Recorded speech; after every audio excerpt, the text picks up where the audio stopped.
Hello everyone, welcome my YouTube channel. आज अपन बात करेंगे क्लास 6 के चैप्टर 5 का, जिसका नाम है व्हाट बुक टेल्स अस, यानी कि इतिहास में जो किताबें थी उनके बारे में आज अपन बात करेंगे। जैसे ऋग्वेद हुआ, ये जो ग्रंथ थे आज उनके बारे में अपन बात करेंगे। दुनिया भर में जाने वाली सबसे पुरानी किताबों में वेदों को ही मानी जाती है, यानी कि दुनिया भर में जाने वाली सबसे पुरानी किताब वेदों की मानी जाती थी। यानी कि उस टाइम जो वेद लिखे गए थे ये लगभग 3000 साल पहले लिखे गए थे और सबसे शुरुआती साहित्यिक स्रोत उपलब्ध है। यानी कि वेद लिखे गए थे वो आज से 3000 साल पहले लिखे गए थे। ये सबसे शुरुआती साहित्यिक स्रोत उपलब्ध है, यानी कि इनके माध्यम से बहुत कुछ जानकारियाँ हमें प्राप्त हुई हैं। द वेद, यानी कि वेद क्या हैं? वेद शब्द का अर्थ है ज्ञान। वेद शब्द का अर्थ है ज्ञान। 4 प्रकार के वेद पाए गए हैं: ऋग्वेद, सामवेद, यजुर्वेद और अथर्ववेद। तो अपन बात कर रहे थे वेदों की, तो वेदों का अर्थ होता है ज्ञान और वेद 4 प्रकार के हैं: ऋग्वेद, सामवेद, यजुर्वेद और अथर्ववेद। ऋग्वेद सबसे पुराना वेद है। इसकी रचना करीब 3500 साल पहले हुई थी। 3500 ईयर्स अगो में ऋग्वेद की रचना की गई थी और ऋग्वेद सबसे पुराना वेद है। भजनों की रचना ऋषियों ने की थी। इन भजनों का गायन किया गया है और एक पीढ़ी से दूसरी पीढ़ी में पारित किया गया है, यानी कि स्थानांतरित किया गया है, जब तक कि वे नीचे नहीं लिखे गए थे। ये भजन इंद्र यानी कि योद्धा के देवता, अग्नि के देवता, सोमा जैसे विभिन्न देवताओं की प्रस्तुति है। यह एक पौधा जिसमें विशेष पेय सोमरस बनाया गया था। ऋग्वेद 200 साल से भी कम समय पहले छपा था, यानी कि जो ऋग्वेद था वो आज से 200 साल से भी पहले छपा हुआ था। तो अपन बात कर रहे थे वेदों की। वेद 4 प्रकार के होते हैं। अपन बात करते हैं कि हाउ डू हिस्ट्री द वेदा, यानी कि जो इतिहासकार थे वे ऋग्वेद का अध्ययन कैसे और क्यों करते थे। अतीत के बारे में अध्ययन करते समय इतिहासकारों ने विभिन्न स्रोतों की जांच की, यानी कि जो अतीत, जो पहले का जो समय बीता हुआ था उसकी जानकारी करने के लिए जो इतिहासकार थे उन्होंने ऋग्वेद की सहायता ली, यानी कि जो लिखित स्रोत थे उनकी सहायता ली। उन्होंने ऋग्वेद का अध्ययन किया। ऋग्वेद में अधिकांश भजन संवादों के रूप में थे। उन इतिहासकारों ने ऋग्वेद के माध्यम से वहाँ की जो रहने की व्यवस्था थी, खाने की व्यवस्था थी, उसके बारे में जाना। इतिहासकारों ने इन संवादों का अध्ययन किया और अपने निष्कर्ष पर पहुंचे। उस टाइम जो भी इतिहासकार थे वो इतिहासकार इन वेदों का अध्ययन किया और उस समय की जो भी दिनचर्या थी उसके बारे में उन्होंने जाना। अब अपन बात करते हैं कि ऋग्वेद यह हमें प्रार्थना और लड़ाई के बारे में क्या बताता है। तो ऋग्वेद है वो हमें लड़ाई और उस टाइम जो भी प्रार्थना होती थी उसके बारे में हमें बताता है। ऋग्वेद में सबसे अधिक प्रार्थनाएं पशुओं, बच्चों और घोड़ों के लिए होती थी। जो ऋग्वेद में सबसे अधिक जो प्रार्थना होती थी वो सबसे ज़्यादा पशु, बच्चों और घोड़ों के लिए की जाती थी। घोड़ों को रथों में रखा जाता था और लड़ाइयों के लिए इस्तेमाल किया जाता, यानी कि जो घोड़े उस टाइम के जो घोड़े थे वो लड़ाइयों के इस्तेमाल के लिए किया जाता था। मवेशी, भूमि, चारागाह, पानी और लोगों, इनका उद्देश्य था जो लड़ाई, जो पहले के जो घोड़े थे वो युद्ध के लिए इस्तेमाल किए जाते थे। धन का एक भाग, जो उस टाइम की जो धन थे, जो पूंजी थी, उसका एक भाग यज्ञ करने में और बलि चढ़ाने के लिए इस्तेमाल किया जाता था। इसमें प्रसाद को आग में डाल दिया जाता था, जैसे घी को जैसे आग में डालते थे उस टाइम के हवन करने के लिए। अनाज सहित देवताओं के लिए, कुछ मामलों में जानवर भी, लेकिन प्रमुख हिस्सा उनके जो मेन जो नेता थे उस टाइम, जो राजा थे, उनके पास में रहता था। अब अपन देखते हैं पॉलिटिकल लाइफ, यानी कि उनके राजनीतिक जीवन कैसा था उस टाइम का। वेद भी हमें इस युग के राजनीतिक जीवन के बारे में बताते हैं।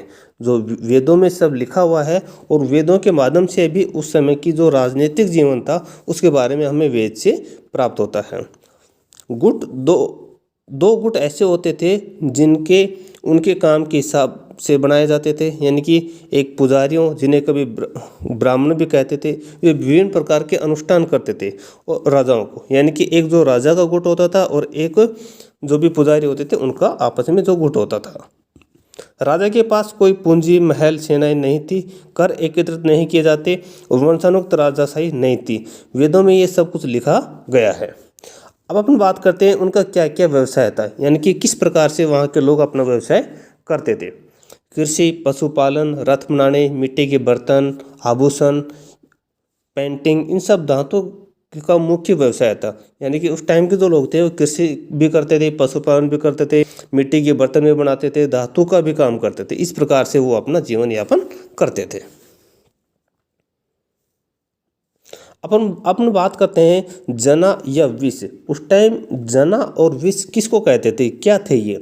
लोगों का एक समुदाय, लोगों का जो समुदाय है वो संपूर्ण रूप से वर्णन करने के लिए जन और विष जैसे दो शब्दों का प्रयोग किया करते थे। यानी कि वहाँ के उस टाइम के जो भी लोग या समुदाय में जो भी लोग रहते थे उनको जन या विष के नाम से जाना जाता था।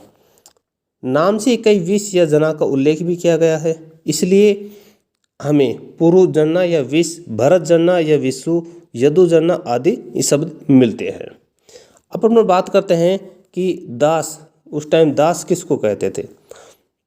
भजनों की रचना करने वाले लोगों को, स्वयं को आर्यों का वर्णन किया जाता था। ठीक है, दासियन वे लोग होते थे जिन्होंने बलिदान नहीं दिया और शायद विभिन्न प्रकार की वो भाषा भी बोलते थे। अब अपन बात करते हैं कि सामाजिक मतभेद, यानी कि जो सोशल डिफरेंस होता था वो कैसा था उनका। पुरातात्विकों का कहना है कि कंकाल के साथ में खोजी गई वस्तु शायद मृत व्यक्ति की थी। यानी कि उस टाइम जो इतिहासकार थे, जो कंकाल के साथ में खोजी गई वस्तु होती जो उनको प्राप्त हुई है वो मृत व्यक्ति की थी। ब्राह्मणगिरी में एक कंकाल को 33 गोल्ड यानी कि 33 सोने की मोती, 2 पत्थर मोतियों के साथ एक शंख के साथ दफनाया गया था, जबकि अन्य कंकाल में केवल एक बर्तन था। यानी कि उस टाइम की जो कंकाल थे उसमें एक के पास में 33 सोने की मोती और 2 पत्थरों के मोतियों के शंख के साथ में दफनाया गया था, बल्कि एक अन्य कंकाल में एक भी बर्तन नहीं था। यह दबे हुए लोगों के बीच की स्थिति में अंतर को दर्शाता है। कुछ अमीर थे जबकि कुछ गरीब थे। यानी कि वहाँ की इस स्थिति से अपना पता लगाया जा सकता है कि वहाँ पे 2 प्रकार के लोग थे, कुछ लोग अमीर थे, कुछ लोग गरीब थे। नेक्स्ट है कि कभी कभी मेलोलिथ में एक से भी अधिक कंकाल मिले हैं।